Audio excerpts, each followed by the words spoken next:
Hello, it's Ben here with the DIY Homefront, and I'm at my Ford F-150, and it has 140,000 miles on it. And it's time for me to do some reoccurring maintenance, and today the maintenance I'm going to do is changing out the fluid that's in my rear differential. Well, here is everything I'm going to need. I've got some synthetic gear oil that's 75W-140, paper towels, and a couple of wrenches. So I've got this large open drain pan, and I'm going to use it because it's going to make it a lot easier for me to look and see if there's any metal inside the oil. Where there's not a whole lot of room under the truck, but I think there's enough room that I'm not going to need to worry about jacking it up. Well, I've got this aftermarket differential cover, and it's made by Ford.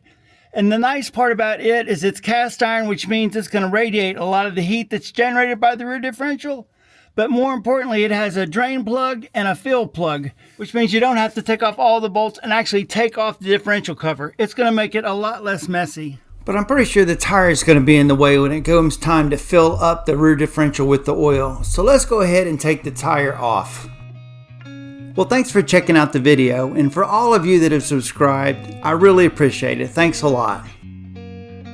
Boy, if you don't know where your spare tire changing tools are, they're hidden. Underneath the back seat, you've got a felt insert that becomes a storage area, but once you pull that up and out of the way, you have access to a plastic case that's sort of shoved up underneath the passenger side of the truck. Now, before that plastic case will come out, there's two bolts that have a plastic head that you're going to have to unscrew. And they're there to keep pressure on that plastic case so that it doesn't rattle around when you're driving down the road. I can't remember how long that box is. If you didn't know the tire changing kit was hidden up under here, you would never find it.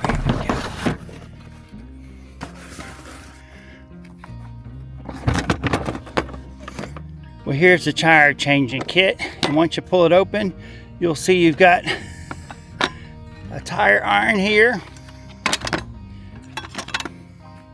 the jack, and then you've got this little tool right here, and another extension, and you're going to need these three pieces.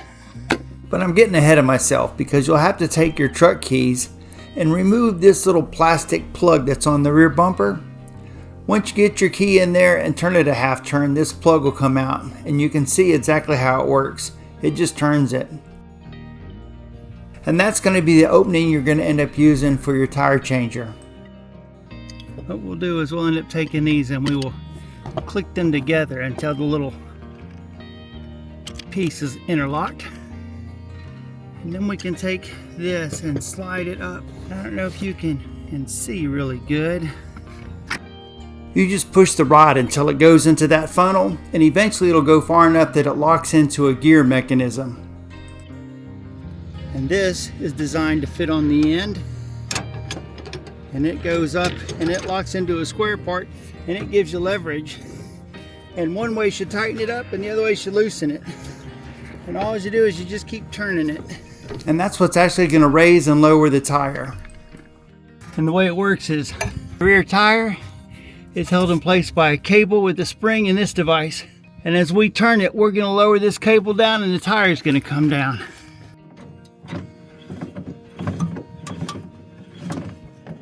I had to turn that mechanism quite a few times to get the tire lower. And even once it hit the ground, I needed to keep turning it because you need to put enough slack in that cable that you can pull that spring and clip out through the center of the metal rim. Pull this out. And now I can get the tire out of the way. Trying to get my rug with it. With the spare tire out of the way, it's easier to see the mechanism that holds it up. Now you see the shaft? Like I said, it comes in and connects up to that, which is a control for this, which raises up and keeps the spare tire out of the way.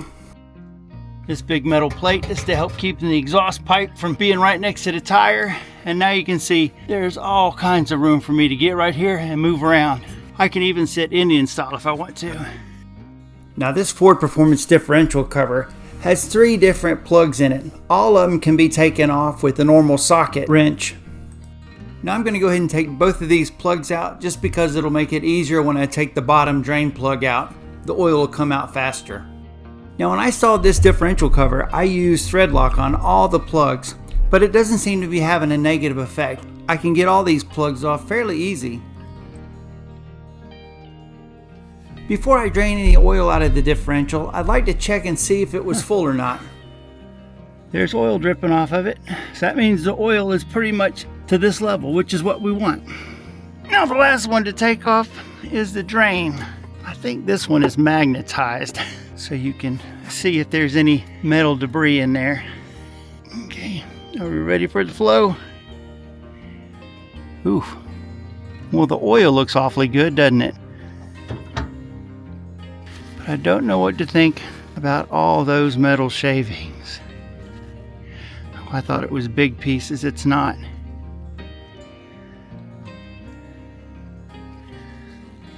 It's not. It's just like a little sludge. I thought those were actually chunks, but they're not.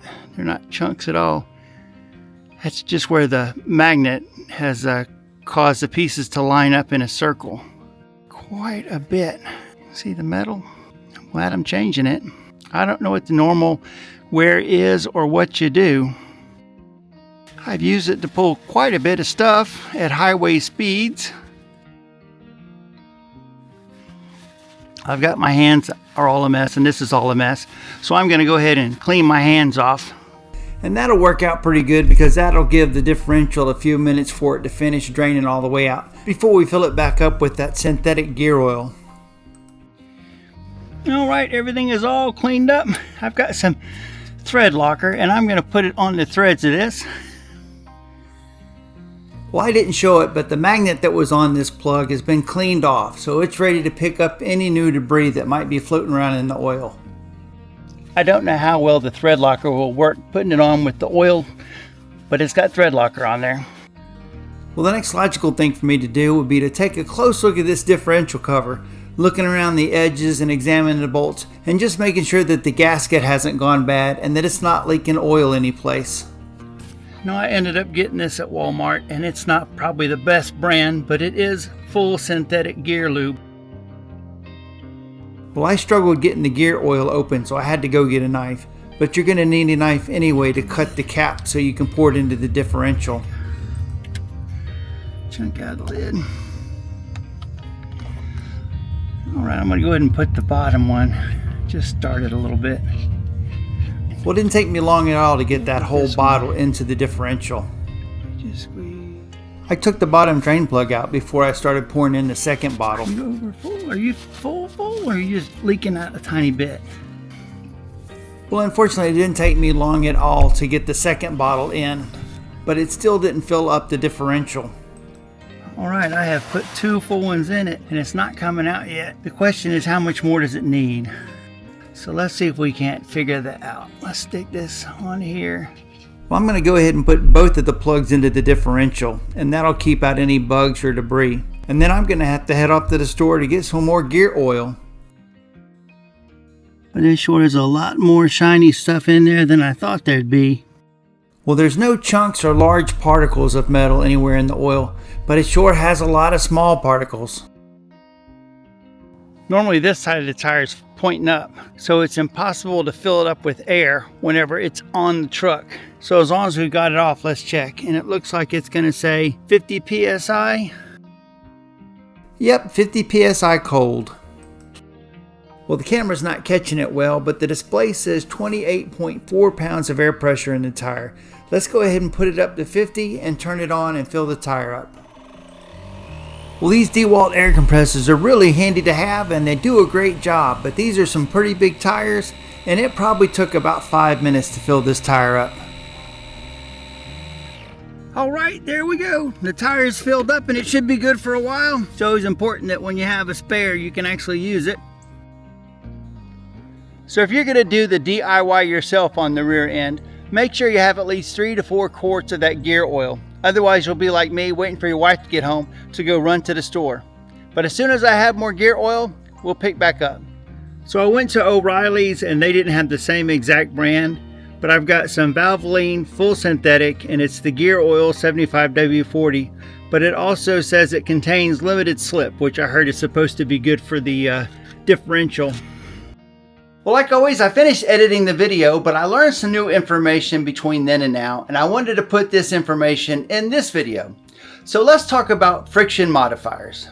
Well, the first 2 quarts I put into the rear end did not have any friction modifiers, and you can see this valvoline clearly says contains limited slip, which means this is designed for a limited slip rear end. So let's talk about a limited slip differential. Alright, 3 different types of differentials. One that's locked like this one where both wheels spin the same time and you can see the drive shaft turns and they both turn.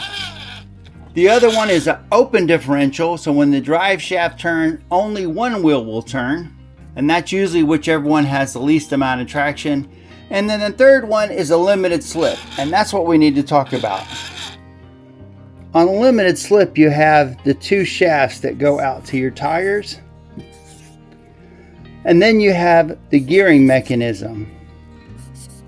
And those gears have teeth. And on a limited slip, you've got these little clutch packs on each side. And what happens is at low speed, it allows them to slip so the wheels can turn independent of each other.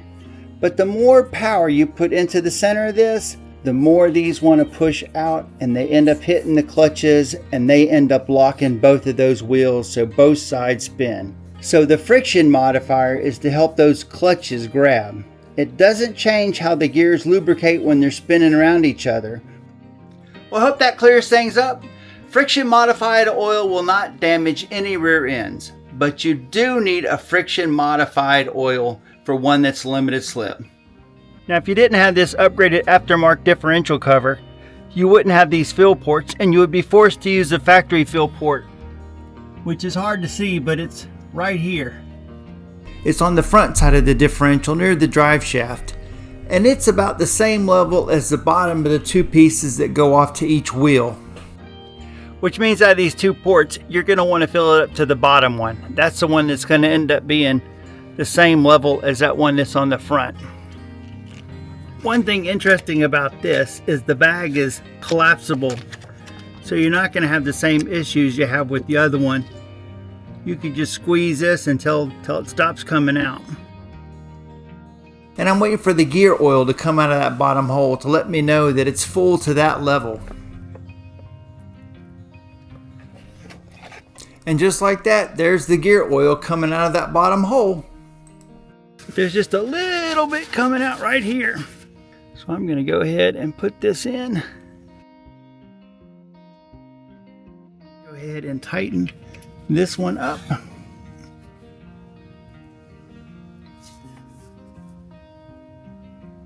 There we go. Now my best guess is I probably have about 1/4 of this quart bag of gear oil left, and I'm just going to go ahead and put that into the differential.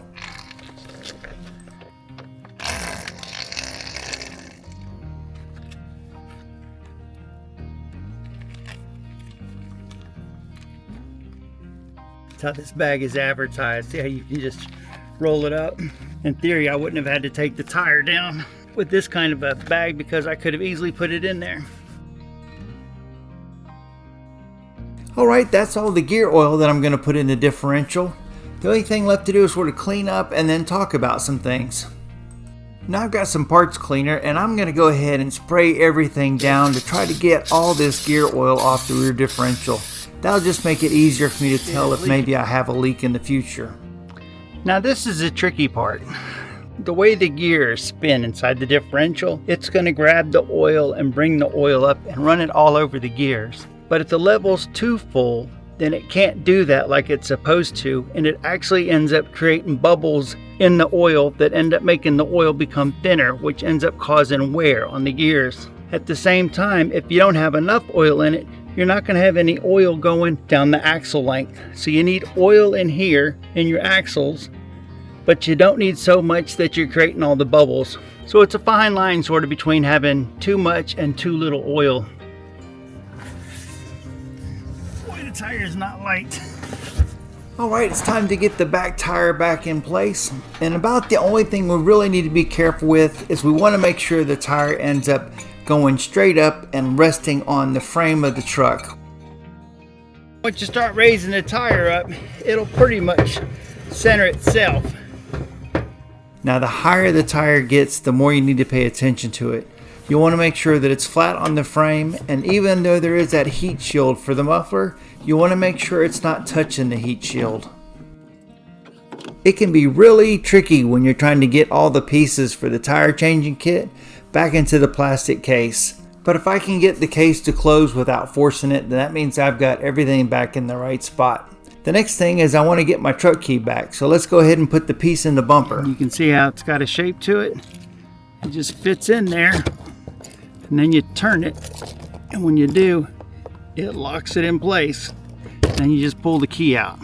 All right, I'm done on the ground. Now I need to go put that plastic case underneath the seat in the back of the truck. And then it goes all the way down. And what I'm wanting to do is get the silver tab underneath that. And it'll slip down into a groove. You'll feel it.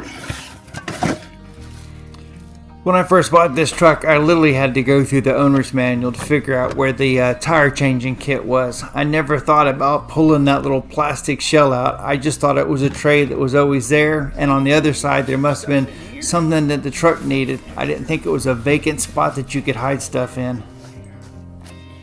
All right, tighten this up and we'll be done.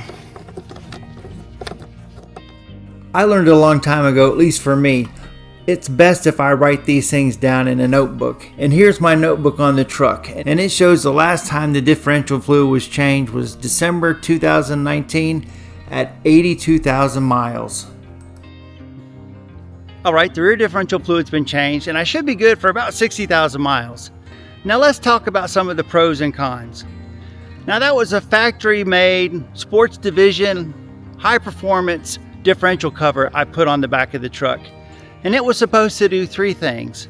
First of all, it's cast iron, so it's supposed to strengthen the whole rear axle. It's cast iron and it's supposed to dissipate heat a lot better, so if there's any heat inside of the differential, it's supposed to get rid of that. And the last thing is it had the drain plugs and the fill plugs, which makes it easier to change. Now I only really see one negative to it, and that's the fact that when you don't have it and you have to pop that rear cover off, you get to see inside, so you're going to see a lot more of the rear differential. So like for me, I had some of that metal flake in there.